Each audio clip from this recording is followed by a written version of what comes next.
In this video, I'll show you how to create Claude Artifacts.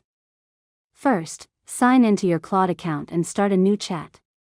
Next, make sure you are using a model that supports artifacts.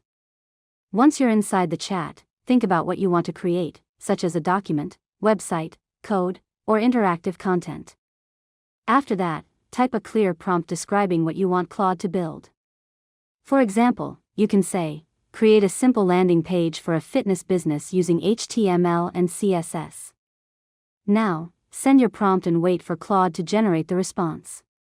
When artifacts are enabled, the output will appear in a separate workspace panel. Next, review the artifact that Claude created.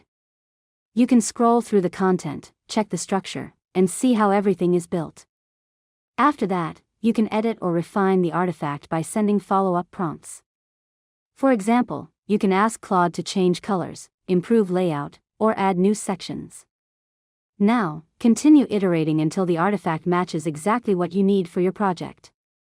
Finally, copy, export, or reuse the artifact in your own project, such as a website, document, or application. And that's it. You've successfully learned how to create Claude artifacts. If you found this tutorial helpful, make sure to subscribe to Learn Mode Lab for more tutorials.